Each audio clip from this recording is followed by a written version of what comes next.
Assalamualaikum warahmatullahi wabarakatuh. Perkenalkan, nama saya Rika Rahmadeyanti. Di sini saya akan menjelaskan mengenai prinsip dan model pengembangan kurikulum. Pengembangan kurikulum merupakan proses perencanaan, penyusunan, penerapan, dan evaluasi.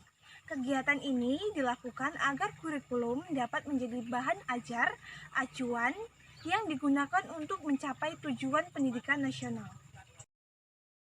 Prinsip pengembangan kurikulum yang pertama yaitu prinsip berorientasi kepada tujuan, yang kedua yaitu prinsip relevansi atau kesesuaian, yang ketiga yaitu prinsip efisiensi dan efektivitas, yang keempat yaitu prinsip fleksibilitas, yang kelima yaitu prinsip kontinuitas, yang keenam yaitu prinsip keseimbangan, yang ketujuh yaitu prinsip keterpaduan, dan yang terakhir atau yang kedelapan yaitu prinsip mutu. Model pengembangan kurikulum yang pertama yaitu model administratif. Model pengembangan kurikulum ini berdasar kepada cara kerja atasan dengan bawahan atau top down. Yang kedua yaitu model grassroots.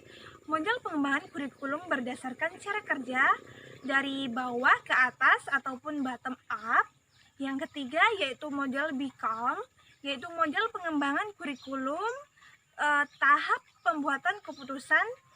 Yang pertama yaitu memutuskan arena pengembangan kurikulum, yang kedua yaitu menetapkan personalia, yang ketiga yaitu organisasi dan prosedur, yang keempat yaitu implementasi kurikulum, dan yang kelima yaitu evaluasi kurikulum.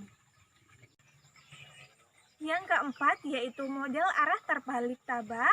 Model ini dilakukan secara deduktif menjadi induktif dengan urutan sebagai berikut.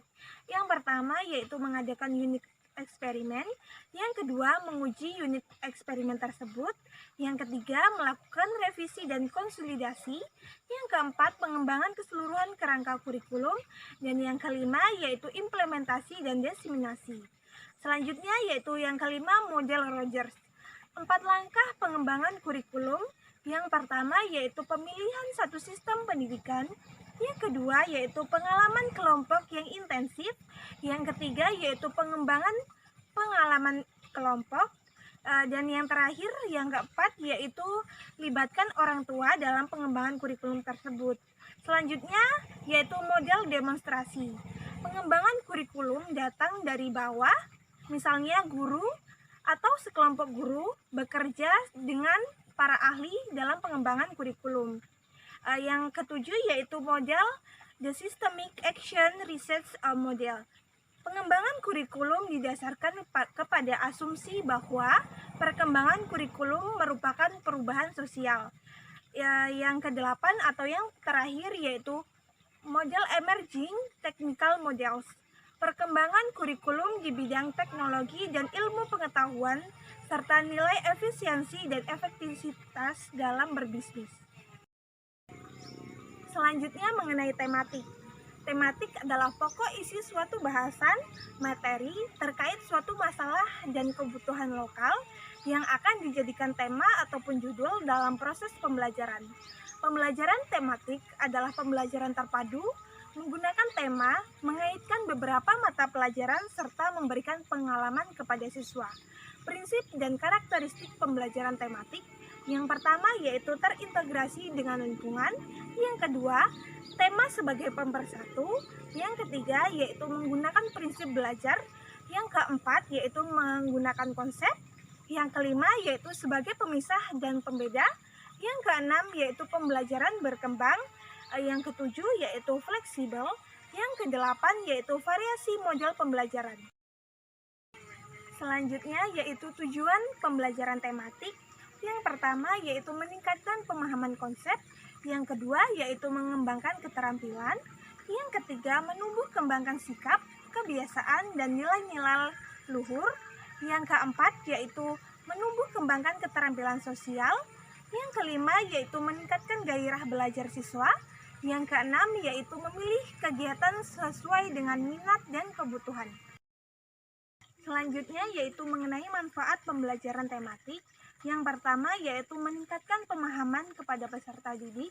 Yang kedua, peserta didik dapat mengeksplorasi pengetahuan. Yang ketiga, meningkatkan keeratan hubungan. Yang keempat, membantu guru meningkatkan profesionalisme. Yang kelima, menyenangkan peserta didik. Yang keenam, yaitu hasil belajar bertahan lama. Yang ketujuh, mengembangkan keterampilan berpikir. Dan yang kedelapan, yaitu menumbuhkan keterampilan sosial. Selanjutnya, yaitu implikasi pembelajaran tematik. Dalam implementasi pembelajaran tematik, di SD mempunyai berbagai implikasi. Yang pertama, yaitu implikasi bagi guru. Yang kedua, yaitu implikasi bagi siswa. Yang ketiga, yaitu implikasi terhadap sarana dan prasarana, serta sumber belajar dan media. Yang keempat, yaitu implikasi terhadap pengaturan ruangan. Yang kelima, yaitu implikasi terhadap pemilihan metode.